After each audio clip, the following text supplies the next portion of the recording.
Come on over here. Good afternoon. Yesterday, it was announced that Operation Metro Surge will be coming to an end, and at the same time, the damage caused by this operation has been staggering. We knew from the very beginning that this was not about safety. It was not even about immigration. This was about stoking fear and ultimately chaos in the communities that we love. Our communities stood up in brilliant fashion. Neighbors stood up for neighbors. Groceries were dropped off for people that were otherwise afraid to go outside. We had people standing watch on a daycare. We had Minneapolis residents and well beyond saying that what is important right now is that we are united as a large family here in Minneapolis, and we're all a part of that family. Since it began in December of 2025, this unprecedented federal escalation has upended daily life. It has eroded trust and inflicted a whole lot of harm on the operation that we need to provide as a city. The whole world's been watching. Messages from across the country have reminded us that we're not alone.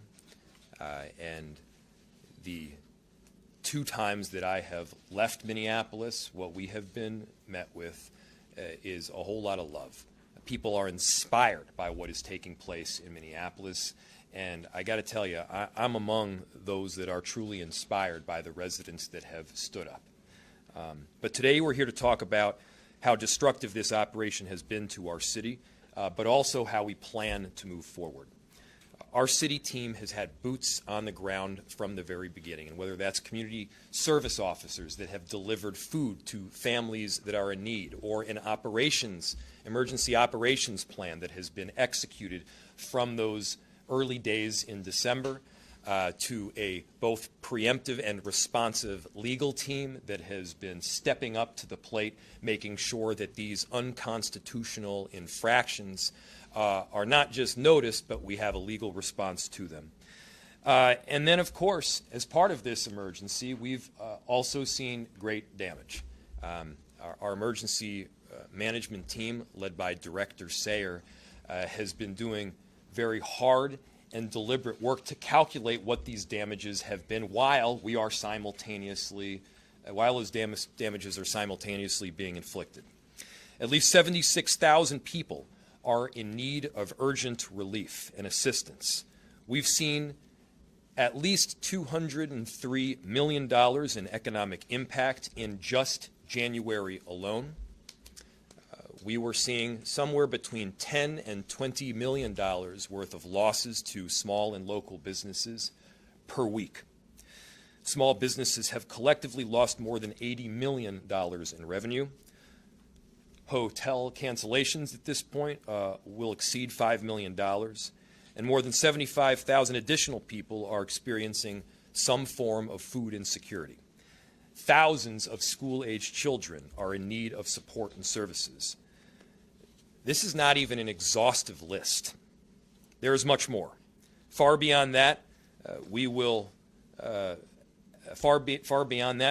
have to comprehend. And it begs the question, was it worth it? Was this operation that has inflicted so much damage on our city that we can indeed calculate in real dollars, was it worth it? Was the chaos worth it? Was the fear worth it? Certainly, this operation did not improve safety, and it indeed decimated trust. But I know this city. Minneapolis does not let hardship define us.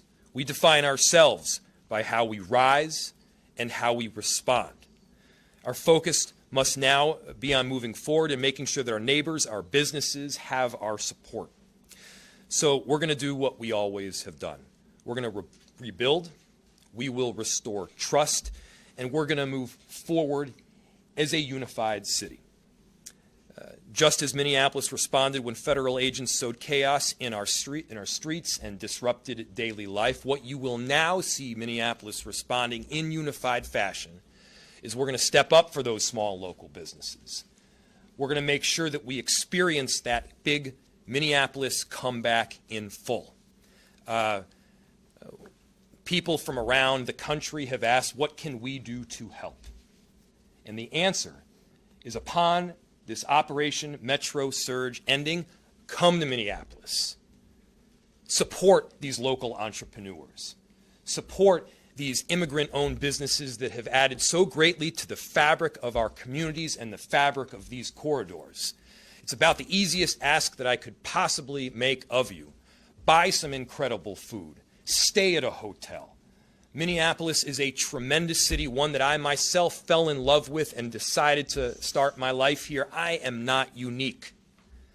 There are countless immigrants, and whether they're from Northern Virginia or Mexico or Europe, people have come to this city to start a life, and they love it. And so Minneapolis taxpayers should not be left to foot the bill of this situation that has been created by the federal government. And so we're calling on the federal government to fully step up, to provide direct financial assistance to our city, to stabilize our small businesses, and to help residents recover. Emergency response reimbursement for humanitarian assistance, infrastructure, public safety support, and then economic recovery funding. We're also asking the state of Minnesota to stand with us, to partner in securing resources, expediting relief, and ensuring we have the tools that are necessary to recover quickly. We know that Minneapolis is the economic engine of our entire state. For every $3 worth of tax revenue that Minneapolis raises, we get $1 back, and we are proud. We are proud to be that economic engine, and we are proud to help support the incredible smaller communities and towns and cities throughout our state. And at the same time, Minneapolis has experienced a great deal of duress over the last couple of months. As Minnesota, we now have the opportunity to stand together. By standing for Minneapolis, you are standing for our state. For those that are beyond Minnesota, by standing for Minneapolis, you're standing up for America. I'm going to now turn it over to Director Rachel Sayer of Emergency Management. And I just want to note, we have done a great deal of work since 2020. People have witnessed the arc of our story here locally. Following the murder of George Floyd, the subsequent unrest that we saw, we didn't just sit back on our hands. We did a whole lot of emergency preparation and work. We ran simulations. We conducted trainings, all culminating in a trip out to Emmitsburg, Maryland, where FEMA was headquartered for their simulations. And we practiced these scenarios, and this operation has been led by Director Sayer. I'm really proud of her and her team's work, and I think it sets an example for other cities to follow throughout the country. Director. Thank you, Mayor Fry. Operation Metro Surge has created what aid workers call a protection crisis, a human-driven, large-scale event marked by violence and human rights violations that affect individuals' freedom and rights to access basic services. And we know those impacts have not been felt equally across the city. The vast majority of incidents have occurred in neighborhoods with large immigrant and refugee populations, as well as American Indian, Black, and other communities of color. As is too often the case, those who were most vulnerable before Operation Metro Surge are the ones bearing the greatest burden today. Right now, as the mayor said, we estimate there are 76,000 Minneapolis residents, nearly 20% of our city, who are in urgent need of relief assistance. To understand both the scale of the impact and how best to respond, we took the unique step of conducting and developing a preliminary impact assessment and relief needs overview.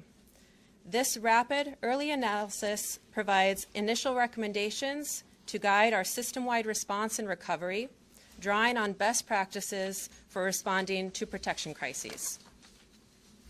Those recommendations that we developed include securing state and federal funding for both immediate relief and long-term recovery, increasing philanthropic and non-governmental funding for organizations providing direct assistance, strengthening coordination among partners to accelerate access to foundation and emergency funds, strengthening supply and distribution systems to reach households who are unable to access centralized sites, supporting partner organizations with capacity building resources to meet increased demand, expanding mental health and psychosocial support models tailored to the communities most harmed, and most importantly, ending Metro Surge so that our community's freedom to access basic services and needs is restored.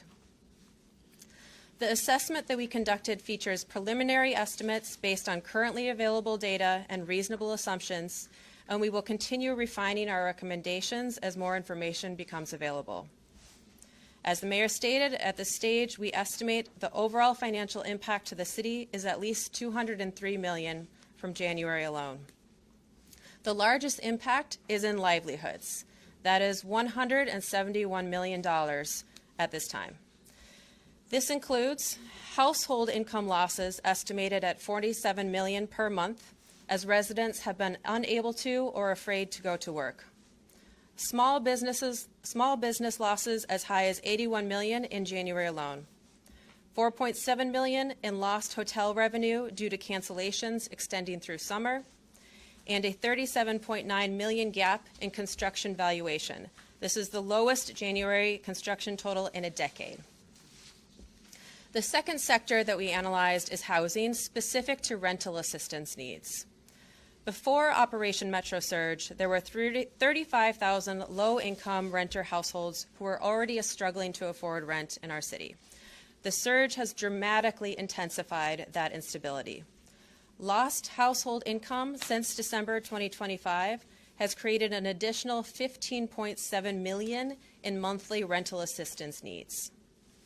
The third sector we assessed is food security. As families lose income, emergency food providers have seen significant increases in demand.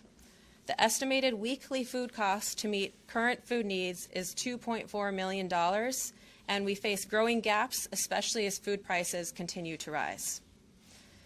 Finally, one of the most critical needs in any protection crisis is mental health and psychosocial support. Operation Metro Surge has not only disrupted these services, but increased the demand for them. Providers have reported a 50% reduction in client contact as some residents have gone underground. An estimated at least 8,700 additional school-age children now need services as a result of the Operation Metro Surge. The report also identifies additional needs, including immigrant legal services and health care access, many of which we have not yet been able to fully quantify. This assessment outlines both the scale of the impact and a roadmap for action. It includes an initial review of city expenditures, including operating costs and the growing financial strain of responding to this crisis, which my colleague will discuss in greater detail in a moment. So with all of this, I hope that many of you are wondering how to help, whether that is through donating or finding some other way to contribute to Minneapolis. First, visit our federal response page on our website, minneapolismn.gov/federal. There, you can find ideas about how and where to donate. We have listed just a few of the larger organizations, and it is by no means a full list. Donating monetarily to rapid response funds is one of the best ways to help people here. Rapid response funds go to mutual aid and other organizations who are immediately meeting the need on the ground for our neighbors and community members. If you're a national foundation and you can help financially, please reach out to us or to the Minnesota Council on Foundations or the Minnesota Council on Nonprofits. We are all available to discuss with you ways to help. As you look to donate, just a reminder to be aware of scams, and any time like this, you need to make sure you're donating to a legitimate organization. Just take extra care. Another thing anyone can do is just check on your neighbor, Minneapolis or otherwise. Our assessment shows that here, it's as many as 1 in 5 people need help, but I'm confident that that is an undercount. I don't know anyone in our community who has not felt the impacts of this surge. And through it all, we've stood up together. We remain committed to each other, especially to our residents who have been disproportionately impacted. Our focus will be relief and recovery across Minneapolis while continuing to stand with and love our neighbors. I'll now turn it over to our city's Chief Operating Officer, Margaret Anderson Kelleher.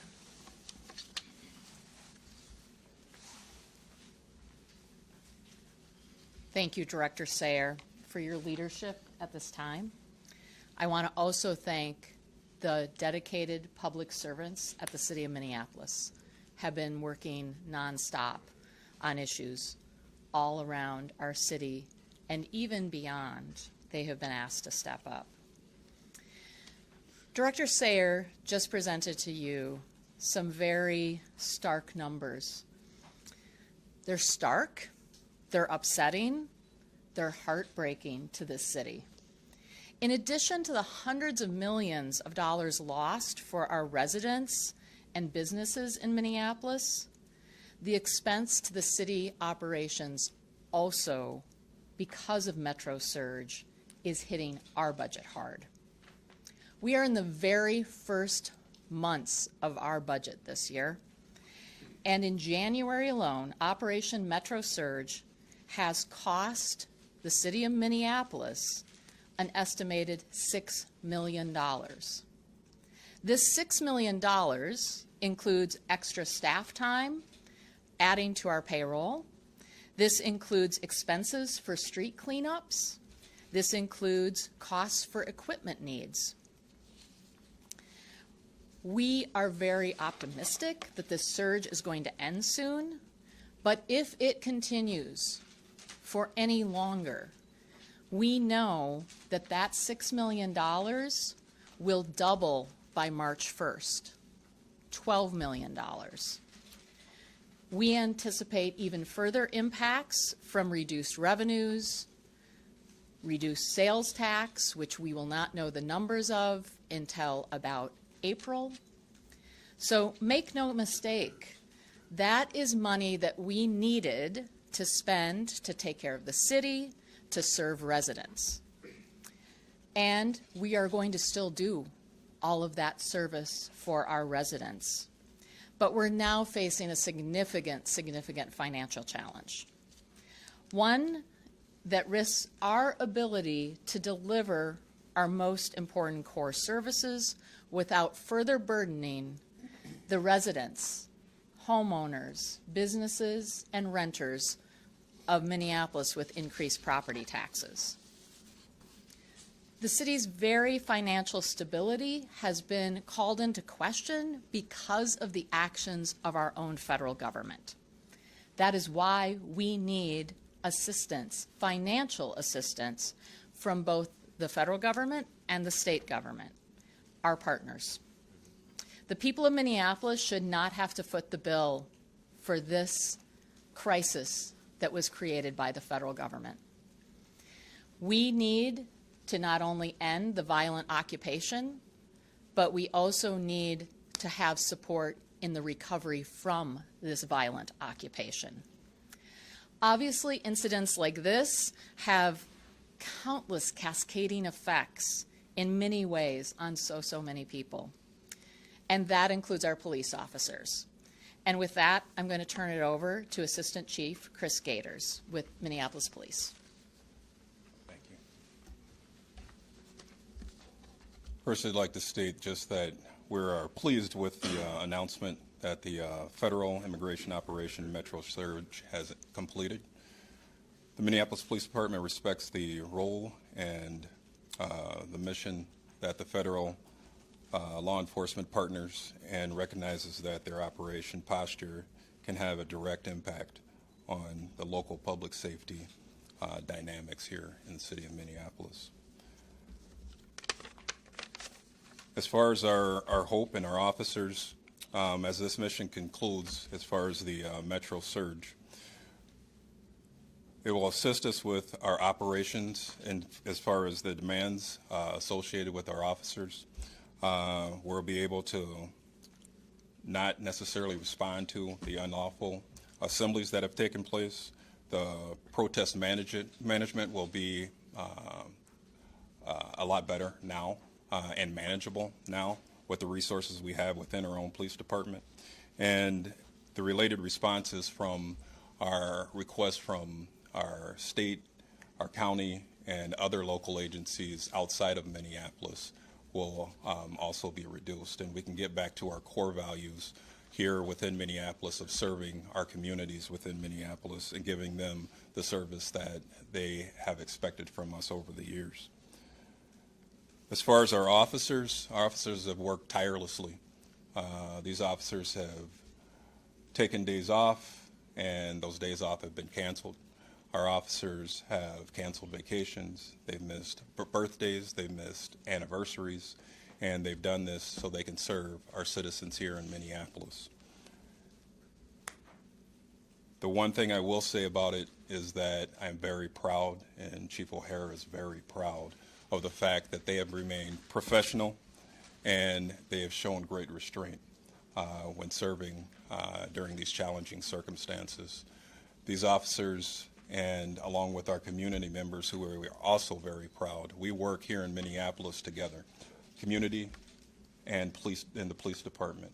And over the past several years, in a few months it'll be 6 years, the police chief, Chief O'Hara, along with our mayor, along with our commissioner, Barnett, has put together strategies so we will make sure and certain that we are working together with our communities, and that's what we will continue to do, and that's what has gotten us to this part today of being able to serve our communities respectfully and making sure that we're treating them the way they want to be treated.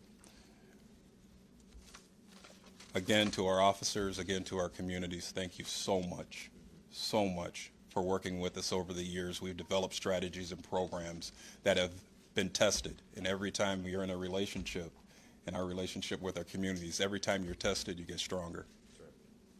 And by getting stronger, the next time something occurs, we will come out successfully. And I'm very proud of our citizens and our police department. And I just want to say thank you all for that. And we're much appreciated as a police department for you coming along with us on this very difficult journey. Mayor. Thank you so much, Chief. We are in the midst of a galvanizing event. As difficult and as traumatic as this has been, obviously our city has come together in a really beautiful way. It's been our community members, it's been our city officers and our enterprise more broadly. I just had a meeting moments ago with about 15 CEOs from throughout downtown Minneapolis and beyond. And they are also going to be a big part of this effort and this recovery. We're looking at having some form of galvanizing event where we're bringing people together from 1,000 different backgrounds to celebrate our great city, to bring people into Minneapolis from across the country. And this kind of event is not going to be unique. In fact, I think we're going to have a series of these put on by a number of different organizations that celebrate the kind of pride and the inspiration that has been exhibited during the hardest of times. With that, I'll open it to any questions you might have. Mayor, these are huge numbers you're talking about. Do you have confidence that you can get the aid you need from the state and the feds and not raise property taxes? The total figure that we're talking about is $203 million. The direct impact to our city enterprise has been approximately $6 million. It's incumbent on us just to give people the reality of the damage that people in our city are experiencing. And look, I'm not too naive to think that we're going to go to the state and the federal legislatures and get the entire amount. That being said, we're going to be putting together a package through our intergovernmental relations team that we feel is both reasonable and can be met. And so we're going to be moving through those numbers in the near future. Is there enough money to do things at the city level? There's been the $1 million in rental assistance, the $5 million small business relief package proposed. Is there money to do city level relief like that, or given the $12 million number that we could be looking at? Is there no more discretionary funding for stuff like that? So the question is there discretionary money to do these additional packages that has been put together? The answer is no. There is not free money right now. Every dollar that is spent has an impact. There's no magic pot that we can tap that does not have an impact on property taxes or other essential city services. Money goes out the door, it means that we have to make some form of cut or drawback internally. So there are instances, and we felt this was the case with the emergency rental assistance, where it's necessary and it's worth it, where both we have the ability to provide some additional funds and there were cuts that could be made, and we had the ability to actually implement a program. That's another key part. There will be instances where it just doesn't make sense, and so we're going to be exploring each one issue by issue. Do you then support the $5 million being transferred from the Downtown Assets Fund to a small business fund that's being proposed? Yeah, we're still exploring that right now. Obviously, we heard about the proposal coming from council members. What I will reiterate is that there isn't just free money. Yes? The federal government is I'll get you next, I promise. who, I mean, was behind, Operation Metro Surge. How optimistic or how willing do you think they will be to help with the cost of the recovery? Yeah, the question was, how willing do we believe the federal government will be to help with this recovery? This has been a crisis in Minneapolis. We have set up an emergency response to deal with that crisis. In the past, when Minneapolis or any city throughout the country encounters an emergency, there's partnership, there's participation. 15, 18 years ago, whatever it was, a bridge collapsed in Minneapolis. A federal administration, a Republican federal administration under Bush, came in, left politics at the water's edge, and worked hand in hand with then Mayor Rybeck and with our governor to make sure that funds were delivered in short form, to make sure that Minneapolis had the necessary tools to recover from that emergency.